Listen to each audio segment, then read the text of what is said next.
नमस्कार, मैं विजय कुमार पुनिया तिरंगा न्यूज़ चैनल से। और आज की खबरों को दौर को आगे बढ़ाते हुए मैं खबर लेके आया हूँ कि केंद्र सरकार ने जितने भी सांसद हैं, एमपी, जितने भी एमपी, उनका जो है डीए 50,000 रुपये तक बढ़ा दिया है।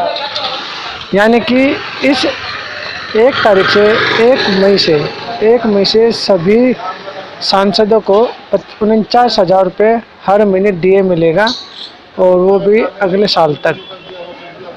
लेकिन सोचने वाली बात यह कि जो केंद्र सरकार के जो कर्मचारी है, उनका केंद्र सरकार ने ही डीए काट दिया है, लेकिन जितने भी एमपी है उनका डीए बढ़ा दिया गया।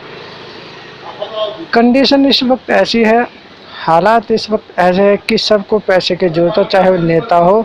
नेताओं को पैसे की जरूरत अपनी प्रजा के लिए है, और एक आम आदमी को पैसे की जरूरत अपने परिवार के लिए। दोनों को पैसे की जरूरत है। लेकिन यहाँ पे ये अंतर देखने को जो मिल रहा है कि केंद्र सरकार के जो कर्मचारी उनका तो डीए काटा गया, लेकिन और एमपी, जो केंद्र सरकार के जितने भी एमपी उनका डीए 49,000 रुपये बढ़ा के उनको दिया जाएगा अगले साल तक। अगर सरकार के पास पैसा नहीं है तो पैसे की कटौती करके कोरोना पीड़ित लोगों के लिए लगाए जाए, ना कि सांसदों को दिए जाए।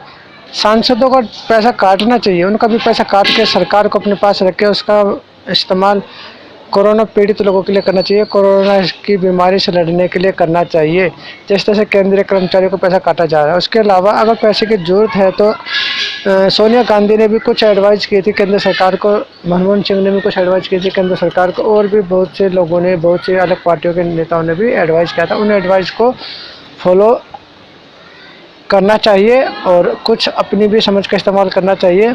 लेकिन जो डीए बढ़ा गया केंद्र सरकार का, तो चलिए पूरी की पूरी मैं आपको जो गजट पत्र है, जो भारत का जो गजट पत्र इशू होता है, जिसमें कोई भी सरकारी योजना लागू होती है, उसकी आप झलक देखिए, इसको खुद पढ़िए।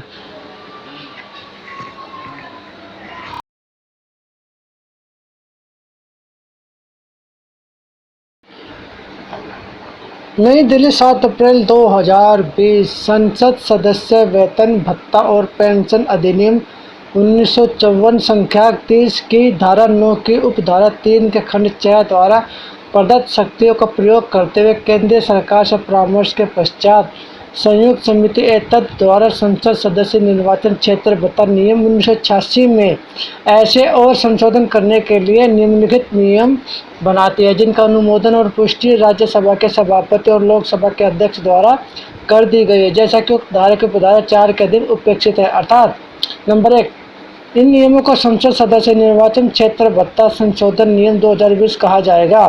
सेकंड, ये नियम 1 अप्रैल 2020 से प्रवर्तित होंगे। संसद सदस्य निर्वाचन क्षेत्र भत्ता नियम 1986 में नियम 2 के पश्चात निम्नलिखित नियम अंत स्थापित किया जाएगा। सेकंड का नियम 2 में अंतर्विशिष्ट किसी बात के होते हुए भी प्रत्येक संसद सदस्य वेतन भत्ता और पेंशन अधिनियम 1954 संख्या 30 के धारा 8 के अंतर्गत 1 अप्रैल 2020 से 31 मार्च 2020 तक 49,000 रुपया भत्ता सांसदों को दिया जाएगा। Joint Committee of House of Parliament notification, New Delhi, 7 April 2020. In exercise of the power conferred by Clause F of subsection 3 of Section 9 of the Salary Allowance and Pension of Member of Parliament Act 1954-30 of 1954, the Joint Committee, after consultation with the central government, hereby make the following rules further to amend the Member of Parliament Constitutional Allowance Rule 1986, which have been approved and confirmed by the Chairman of the Council of State and the Speaker of the House of the People as required under subsection 4 of that section, namely: first, these rules may be called the Member of Parliament Constitutional Allowance Amendment Rule 122. They shall come into force from first day of April 2020. In the Member of Parliament Constitutional Allowance Rule 1986, after Rule 2, the following rules shall be inserted, namely: notwithstanding any times contained the Rule 2, a member shall be entitled to receive the constitutional allowance under Section 8 of the Salary Allowance and Pension of Member of Parliament Act 1954-30 of 1954 at the rate of rupees 49,000 per man for the period from 1st April 2022 31 मार्च 2021 तक, यानी कि 1 अप्रैल 2020 से लेकर 31 मार्च 2021 तक हर member of parliament को 49,000 रुपया दिया जाएगा। ये था सारा का सारा जो notification central government of India ने रिलीज किया।